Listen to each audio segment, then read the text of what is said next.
Meus irmãos, a paz do Senhor, eu quero dizer para vocês que eu estou com muita saudade de todos vocês. Nós aqui, a nossa família está recolhida, né? Mas nós estamos orando por todos vocês e pedindo a Deus que o Senhor abrevie esses dias para que a gente retorne, né? A nos reunir, porque nós fomos chamados para estar em comunhão e esse distanciamento nos faz refletir muito, né, sobre, nos faz sentir falta de verdade, né? Porque muitas vezes nós estamos na casa de Deus e nos acostumamos com a rotina, com as coisas, como quando elas estão no seu padrão normal. Mas eu creio que essa situação toda, ela serve para a gente refletir essa maneira como nós lidamos, para nós mudarmos o sentido e a percepção do valor das coisas. E não só das coisas, mas das pessoas que estão à nossa volta, dos irmãos, da comunhão que nós temos entre nós. Então, eu quero ler com os irmãos um texto que está em Salmo, no Salmo 9, no versículo Salmo 9, Salmo 9, nos versículos 7 até o 10, que diz assim: Mas o Senhor Jeová permanece entronizado para sempre. Ele já criou seu trono para julgar. Ele mesmo julgará o mundo com justiça. Julgará os povos com retidão. O Senhor Jeová é uma torre de refúgio para o oprimido e uma torre alta para os tempos de tribulação. Em ti confiarão todos os que conhecem o teu nome, porque tu, ó Senhor, não desamparas os que te buscam. Então, nesse momento, é momento de nós lembrarmos, de fato, qual é a nossa fé. Quem é o nosso Deus? O nosso Deus, ele está sentado num alto e sublime trono. O nosso Deus, ele é soberano. Ele está entronizado para sempre. Ele não somente é soberano, porque teve muitos na história, muitos reis soberanos, muitos impérios que duraram por séculos até, mas nenhum deles permaneceu, porque somente quem permanece para sempre é o nosso Deus. Então isso já nos traz uma ideia ou uma certeza pela palavra de Deus de que nós estamos guardados em Deus. Deus não perdeu o controle da situação, de maneira nenhuma. Então o nosso Deus é soberano. E por isso que é rica a nossa fé. Essa fé em Deus, ela é rica porque ela é a fé no Deus que fez todas as coisas, no Deus que é soberano, no Deus que é eterno.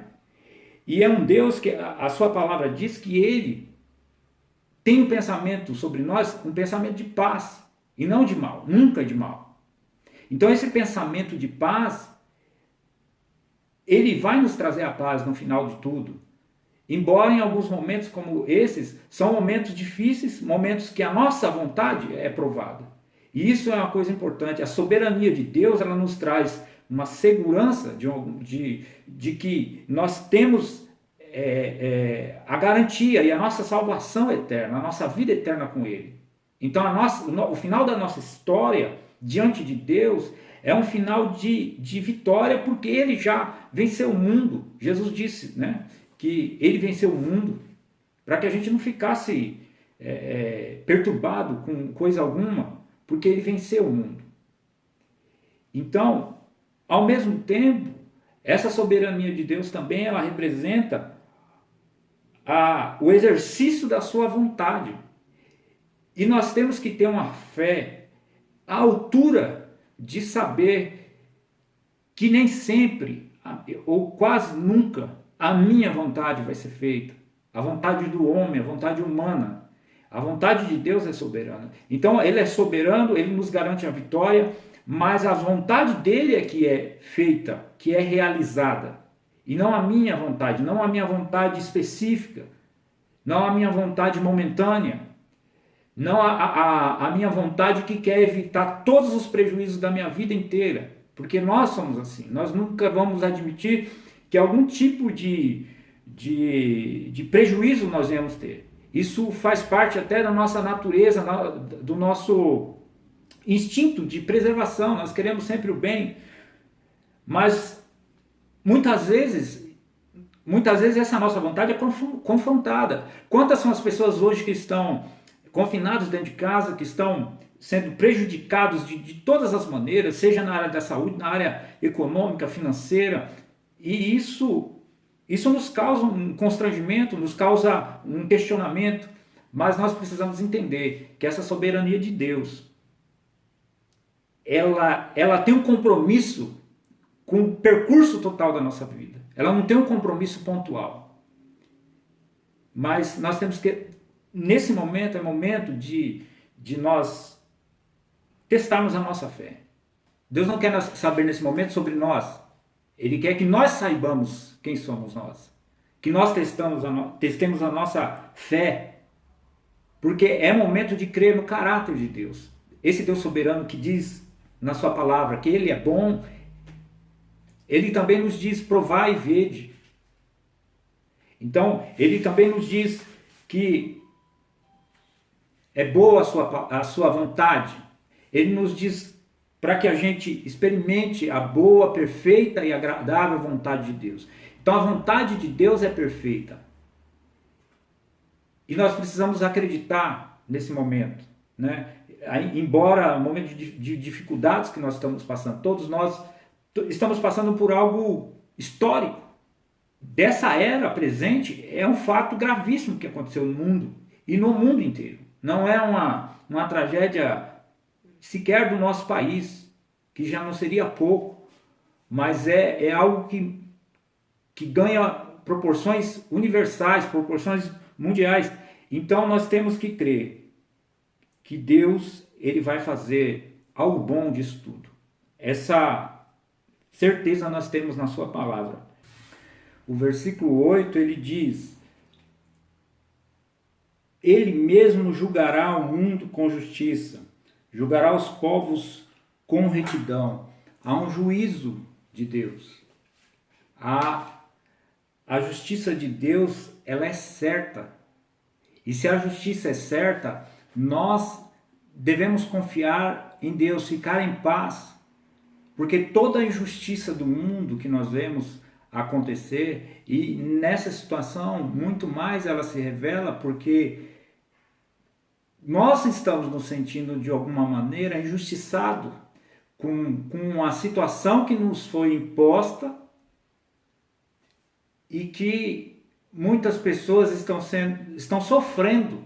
Isso é uma sensação de injustiça que nós sentimos. E nós precisamos entender que Deus, ele está acima de tudo isso, que Ele está vendo tudo isso e que Ele julgará com retidão. Ele não vai deixar passar nenhum tipo de injustiça, porque Ele é reto, Ele é um Deus justo. E onde está a nossa justificação? Como nós poderemos enfrentar isso? Através de Cristo, escondidos em Deus, pelo sangue de Cristo, é que nós estamos guardados do juízo de Deus, porque em Cristo nós somos justificados, em Cristo nós somos salvos, em Cristo nós temos a nossa vida, a nossa salvação, em Cristo nós estamos salvos da ira futura de Deus, mas a justiça de Deus é certa.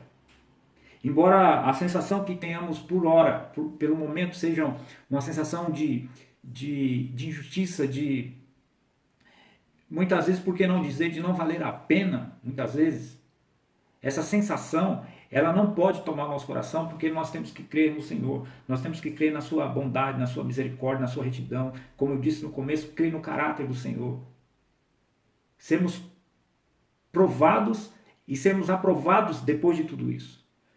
O versículo 9 diz: o Senhor Jeová é uma torre de refúgio para o oprimido, e uma torre alta para os tempos de tribulação. O Senhor Jeová é uma torre de refúgio. É o refúgio para o oprimido. O oprimido é aquele que não tem mais o que fazer diante da situação. Ele não tem força, não tem nenhuma atitude que ele possa tomar que possa reverter aquela situação pelas suas forças. Mas a Bíblia garante que se nós nos voltarmos para Deus, nós teremos esse refúgio. Ele é a nossa torre de refúgio. Por quê? Porque ele responde. Nós vemos na história, não podemos e não devemos temer esse mundo, temer as situações, porque Deus sempre intervém na história quando ele acha por bem. Não é todo momento que ele intervém, mas nós vemos na história, ao longo da história, intervenções divinas. Então, uma pandemia como essa, de proporções mundiais, nós vemos que tem o dedo de Deus, que Deus está no controle de tudo isso, porque ele está recolocando muitas coisas nos seus lugares, ele está tratando com as pessoas, tratando com aqueles que não creem, tratando com aqueles que creem no seu nome. Aqueles que já servem a Deus, eles vão servir com mais fidelidade, vão repensar e nós vamos repensar sempre, rever a nossa fé, para que essa fé seja ampliada, seja aprofundada, para que o nosso relacionamento com Deus seja um relacionamento mais estreito. Então, para a gente encerrar, diz no versículo 10, em ti confiarão todos os que conhecem o teu nome, porque tu, ó Senhor Jeová, não desamparas os que te buscam.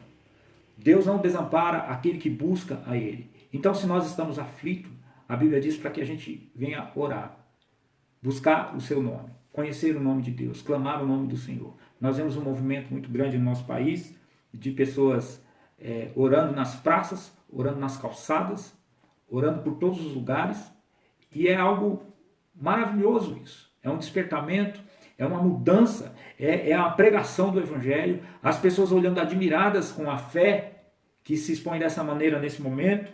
Eu creio que Deus está quebrantando muitos corações, está mudando planos, porque as pessoas fazem planos. Quantas são as pessoas que firmam seu propósito no fazer as coisas, no seu trabalho, nas suas atividades, com seus amigos, com tudo que o mundo tem. Mas nesse momento em que elas se veem tolhidas de fazer tudo isso, elas perdem o sentido da vida. Mas o cristão, ele tem um sentido na vida. O sentido da vida do cristão é o seu próprio Deus, é a sua fé no Senhor. O propósito do cristão é um propósito que vem de Deus para nós. Nós simplesmente respondemos a esse propósito com a nossa vida. Então, cada dia, cada minuto que Ele nos dá é uma oportunidade de nós cumprirmos a sua vontade.